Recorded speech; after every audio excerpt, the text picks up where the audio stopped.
Bonjour, bonjour, je suis ravie de vous retrouver aujourd'hui pour une nouvelle vidéo. Aujourd'hui, je vais répondre à la question, c'est plein de questions que Laurie m'a envoyées au sujet de mon parcours professionnel et de la manière dont se passe et se déroule mon atelier.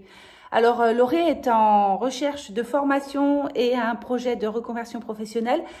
Elle doit faire un plan de projet professionnel et pour cela, elle a besoin de réponses de personnes comme moi. Donc, j'ai accepté de répondre à ces questions parce que c'est pas la première fois que je reçois des mails avec ce type de questions et j'ai pensé que ça pourrait intéresser plusieurs d'entre vous.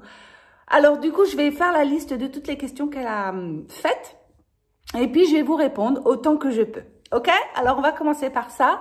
Donc déjà, merci beaucoup Laurie pour m'avoir écrit et m'avoir demandé ça. Et puis surtout, bravo pour ton nouveau projet de reconversion professionnelle dans la tapisserie de siège.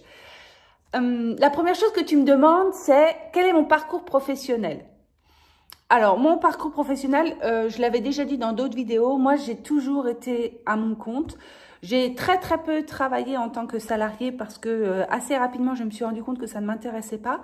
Par contre, pour ce qui est des études que j'ai faites, je suis diplômée de la Haute École d'Art de Bretagne. Donc, j'ai fait à Rennes le diplôme dans la section art. Et à la suite de ça, j'ai fait une formation assez courte de 3 mois, pour être honnête, en tapisserie de siège. Une formation qui était réservée aux adultes en région parisienne. Et cette formation m'a permis de voir les grandes lignes de la tapisserie de siège, parce qu'en 3 mois, évidemment, on ne fait pas grand-chose, mais j'ai fait à peu près 2 fois plus de sièges que les 2 autres personnes avec qui j'étais en formation, parce que j'avais énormément de temps, j'avais pas d'enfants, j'avais tout le temps que je voulais pour pouvoir travailler. Et du coup, j'avais une énorme soif d'apprendre ce métier. Et je travaillais très vite. Du coup, j'ai vraiment fait beaucoup de fauteuils pendant la formation. À la suite de cette formation, je me suis installée dans la maison de campagne de la famille où j'ai restauré les meubles de la maison pour la famille. Comme ça, je me suis fait la main pendant quelques mois en faisant des travaux réels et en situation réelle avec des carcasses anciennes qu'il fallait dégarnir, recoller et ça m'a vraiment mise dans le bain. À la suite de ça, je suis en train de réfléchir dans l'ordre dans lequel ça s'est arrivé. Je suis allée m'installer en Alsace. Et puis, j'ai ouvert un atelier de tapisserie de siège dans le centre de Strasbourg en juillet 2000. Voilà, donc ça, c'est pour mon parcours professionnel. Et puis, j'ai commencé tout de suite à me mettre à mon compte. J'ai commencé à répondre à des demandes de clients à ce moment-là. Et donc, j'ai été confrontée à plein de situations différentes pendant cette période-là, puisque j'avais aucune expérience, je ne savais pas du tout comment gérer les tarifs, et donc j'ai appris sur le tas. Et aujourd'hui, les personnes que j'accompagne, je les fais bénéficier de toutes ces connaissances que j'ai et de toutes les erreurs que j'ai pu faire au départ quand j'ai commencé. Voilà. Donc ça, c'est pour mon parcours professionnel. Les formations que j'ai effectuées, j'ai répondu. Comment est-ce que a évolué mon entreprise? Alors, je suis en train de regarder les questions et puis en fait, je ne mets pas mes lunettes, mais du coup, je devrais mettre mes lunettes pour mieux lire. Comment avez-vous évolué? Alors, à l'époque, n'existait pas l'auto-entreprise. Il n'existait que la possibilité de s'inscrire en micro-entreprise, en entreprise individuelle, avec une évaluation des charges sociales au forfait. Donc, c'est un peu le même principe que ce qu'il y a aujourd'hui avec l'auto-entreprise. La différence est que en micro de l'époque, ça a beaucoup changé. Du coup, maintenant, aujourd'hui, micro, auto-entreprise, tout ça, c'est pareil. C'est du vrai charabia aujourd'hui. En tous les cas, à l'époque, j'avais des charges sociales obligatoires chaque mois. Et assez rapidement, je me suis rendu compte qu'en fait, ça me foutait dans la mouise parce que des mois où j'avais pas beaucoup de chiffre d'affaires, fallait quand même sortir le loyer de l'atelier et les charges sociales minimum obligatoires. Donc, j'ai cherché des solutions et en fait, j'ai pendant plusieurs années changé de statut en fonction des priorités que je voyais et des choses. L'objectif était vraiment de faire en sorte que je puisse garder mon entreprise et continuer à travailler. Bon, moi, je faisais énormément de création de mobilier, de sièges contemporains. Et par conséquent, je faisais des pièces uniques. Et par conséquent, je suis passée notamment par la Maison des artistes en étant considérée comme artiste-auteur. Mais ça, je vous avoue que c'est vraiment très spécifique à mon activité à moi. C'est pas du tout tout le monde qui peut faire ça. Ensuite est arrivée l'auto-entreprise. Donc là, ça a été vraiment un statut formidable. C'était finalement un statut juridique qui permettait la même chose que ce que j'avais à la Maison des artistes, tout en étant à la Chambre des métiers. Donc, j'ai de nouveau arrêté mon activité à la Maison des artistes pour changer et devenir artisan en auto-entreprise et bénéficier des charges sociales forfaitaires et surtout du truc super qu'il y avait à la Maison des artistes et qui n'existait pas chez les artisans, qui a été créé, c'est de pouvoir payer des charges sociales uniquement s'il y a du chiffre d'affaires. Voilà, donc ce que je voudrais que vous compreniez avec ça, c'est qu'une entreprise, c'est quelque chose qui évolue et qui doit évoluer en fonction de vos priorités.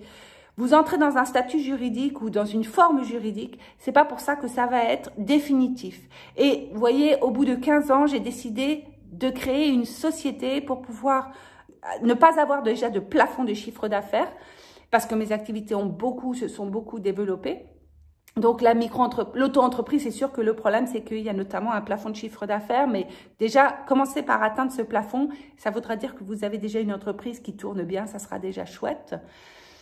Du coup, il faut vraiment rester souple et choisir un statut juridique qui va vous permettre de travailler sereinement sans stress. Voilà, donc c'est ce que moi j'ai fait. J'ai toujours changé de statut juridique en fonction des priorités que j'avais sur le moment dans ma vie et en fonction des prestations ou des choses que je fabriquais, que je voulais vendre. Et du coup, je choisissais le statut qui était le plus intéressant en fonction de mes projets. Ça, c'est vraiment un truc très, très important. Alors, quels sont mes clients particuliers? Alors, voilà. Donc, elle me demande quels sont mes clients. Donc, pour ce qui est de la rénovation et de la vente, surtout d'objets finis, c'est-à-dire de sièges que je dessine et que je vends, que je dessine, que je fabrique et que je vends, la grande majorité de mes clients sont des particuliers. J'ai parfois eu affaire à travailler avec des prescripteurs, c'est-à-dire des personnes qui vont vous présenter des clients, donc comme des décorateurs, des architectes d'intérieur, même des designers qui vont vous introduire, en fait, qui vont faire l'intermédiaire entre le client final et vous. Mais la très, très grande majorité de mes clients sont des particuliers. Et dans les classes sociales assez variées parce que, voilà, je pense qu'en fait, le fait d'apprendre, de restaurer des sièges et garder un patrimoine familial est assez... correspond quand même à pas mal de gens dans la société. Donc, ça peut tout à fait être des classes sociales plus aisées et des classes sociales moins aisées. Les classes sociales moins aisées vont prioriser leurs dépenses et vont, si elles décident de restaurer un fauteuil, vont le faire plus sur le long terme et peut-être étaler la dépense. Voilà, c'est peut-être la seule chose. C'est le comportement de consommation qui est un peu différent. Mais voilà, en tous les cas, c'est une grande majorité des particuliers avec qui je travaille. Alors, dans l'autre question, qu'est-ce qu'on a? Comment avez-vous développé votre portefeuille client? Alors, moi, j'ai beaucoup développé le portefeuille client en faisant en utilisant les réseaux sociaux et particulièrement avec la chaîne YouTube sur laquelle vous me voyez aujourd'hui parce qu'en fait, elle me permet d'avoir un excellent référencement et quand les gens cherchent tapissier autour de chez moi, ben forcément, ils arrivent sur ma chaîne. Donc, ça, c'est assez intéressant. Mais sinon, j'ai fait beaucoup d'expositions, de salons. Je suis entrée dans des réseaux professionnels de métiers d'art.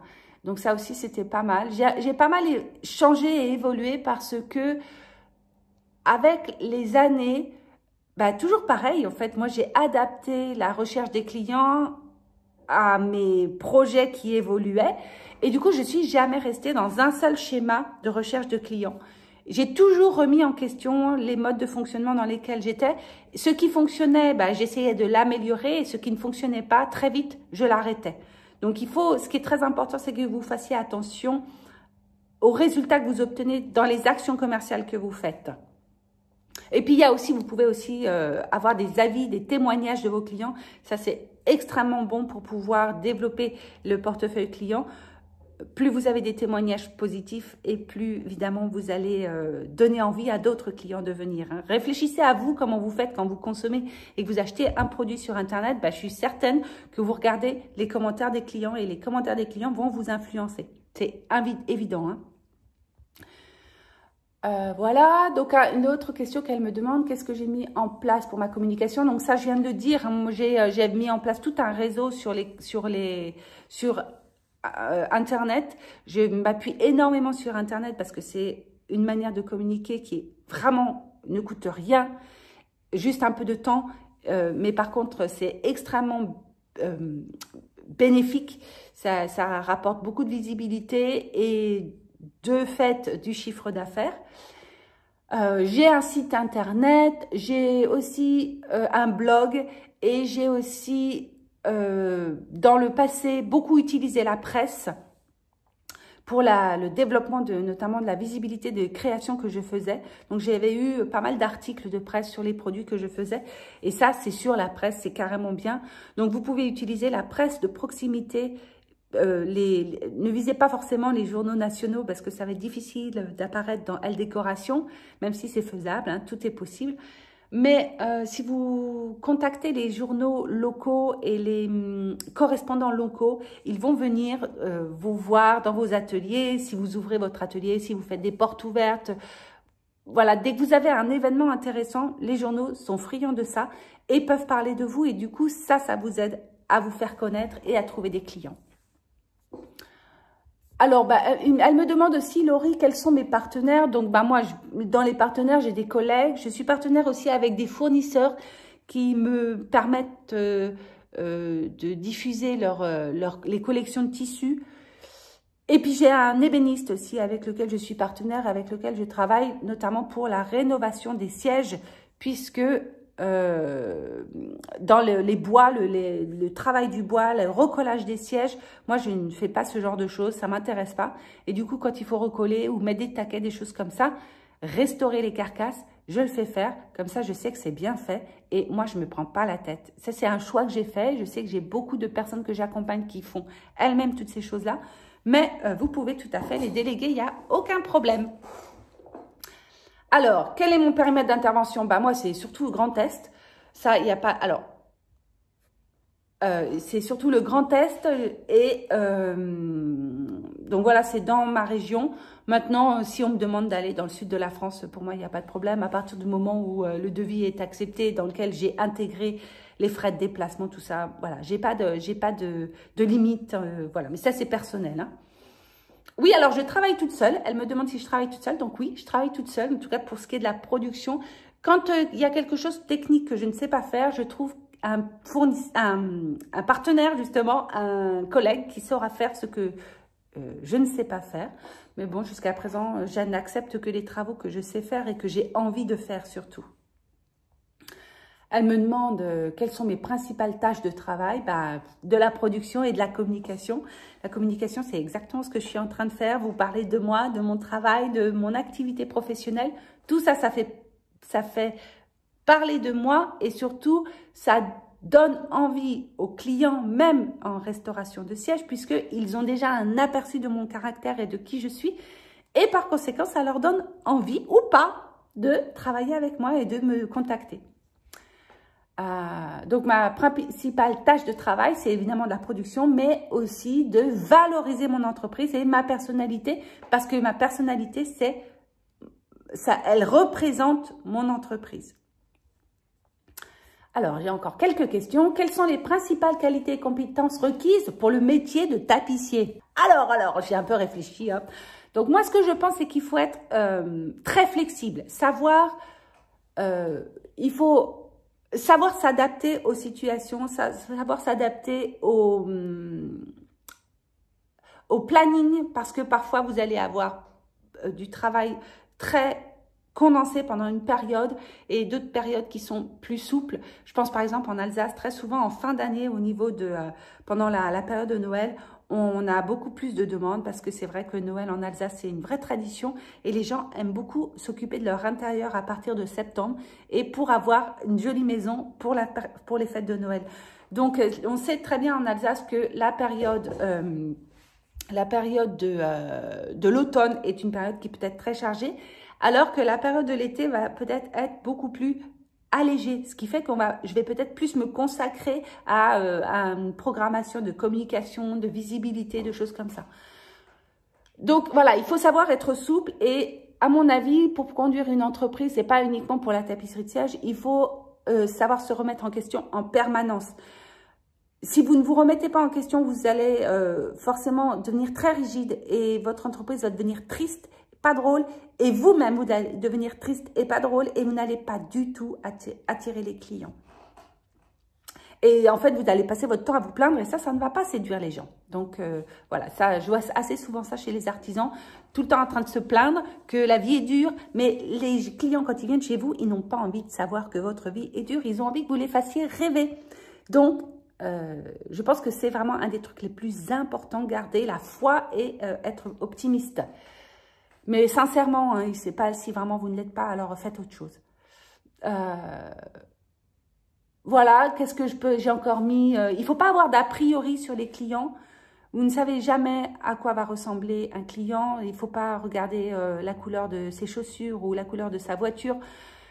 Tout ceci n'a pour moi aucun sens. Ce qui m'intéresse chez moi, pour les clients, de mon point de vue, pour les clients, c'est vraiment la relation que j'ai avec eux. Et du coup, je m'évite de faire des jugements hâtifs ou d'avoir des a priori sur les gens quand ils viennent me voir. Donc, elle me demande avec quel support de matériel je travaille. Donc, moi, je travaille sur des carcasses neuves que je fabrique ou alors sur des carcasses anciennes donc, s'il faut restaurer, je te l'ai dit tout à l'heure, je donne à l'ébéniste qui me répare tout ça. Alors, comment est-ce que je définis mes tarifs? Donc, moi, les tarifs, je ne les définis pas à l'heure, je ne fais pas un calcul horaire parce que je considère que je ne vends pas des pommes de terre dans un supermarché et que l'on vend au poids. Je vends une prestation globale avec une ambiance et ma personnalité, mon savoir-faire et surtout je rends service à des gens et je leur facilite la vie. C'est un tout et par conséquent je ne fais jamais de tarif horaire. Le tarif que je propose reflète mon état d'esprit et reflète l'état d'esprit de mon entreprise. Donc moi, voilà, c'est un tout, c'est un ensemble d'actions dont je tiens compte et qui tient compte de la valeur perçue de mon activité professionnelle. Toutes ces choses dont je vous parle, j'en parle notamment dans le livre que je suis en train d'écrire et qui va paraître normalement à la fin de l'année. Donc, vous aurez l'occasion de voir tout ceci en détail. Mais là, je vous dis, une des choses les plus importantes, c'est la valeur perçue de votre activité et la valeur perçue que vous envoyez aux gens. Et c'est ça qui va déterminer mes tarifs. Ce n'est jamais le temps et la sueur que je dépense et que je fais couler pour restaurer quelque chose ou fabriquer un siège. Voilà, je valorise uniquement ce qui fait rêver dans mon métier. Et c'est ça que je vends. Et c'est ça qui détermine les tarifs. Et elle me demande comment est-ce que je me rémunère. Alors, la première des choses, et il faut savoir que quand je vends une prestation ou je vends un objet, la première chose que je fais, c'est que je me paye moi. Je ne commence pas par payer les choses pas drôles comme les charges sociales, les matières premières. La première chose à laquelle je pense, c'est combien moi je vais recevoir de salaire et sachant qu'il faut aussi que je paye mes fournisseurs et les charges. Donc, en fait, si j'ai décidé qu'il fallait que je gagne 1 500 €, je m'arrange pour que les prestations que je vends me permettent d'avoir c'est 1500 € de salaire. Mais si je décide d'avoir 5000 € de salaire, il faut que je fasse en sorte que mon activité professionnelle me rapporte 5000 € de salaire. En fait, la rémunération, elle tourne autour de moi en priorité et autour de mes besoins personnels. C'est ça qui détermine en fin de compte le chiffre d'affaires global de mon activité. C'est vraiment le pivot central. C'est très important ce que je suis en train de vous dire. Alors, elle me demande quels sont mes horaires de travail. Je n'ai pas d'horaire de travail. Je travaille au rythme que je veux et comme je veux. Je le disais un peu plus haut tout à l'heure, il faut être super souple quand on est à son compte. Et quand on aime son activité, on ne fait pas comme au supermarché à pointer et à dire, voilà, j'ai travaillé de 8h à 12h45 et de 13h30 à 17h47. Non, non, c'est pas comme ça que ça se passe. Quand vous faites une activité qui vous plaît et que vous êtes à votre compte et que vous avez vraiment envie qu'elle se développe, alors vous n'avez même plus besoin de compter vos heures. Voilà, du coup, ça c'est vraiment, j'ai pas d'horaire de travail en fait. Hein, je fais au jour le jour en fonction de ce que je veux. Et si un jour je n'ai pas envie de travailler parce que je ne suis pas dans un bon mood, eh ben je ne travaille pas. C'est pas plus compliqué que ça.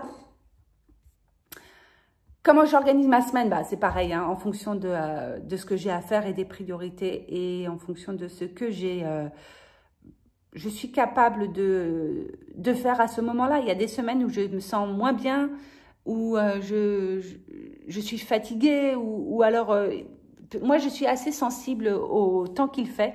Et quand il fait très moche pendant plusieurs jours, qu'il pleut ou qu'il fait très gris, qu'il n'y a pas une visibilité au loin, à cause de la brume ou des choses comme ça, à un moment donné, ça pèse énormément sur mon moral.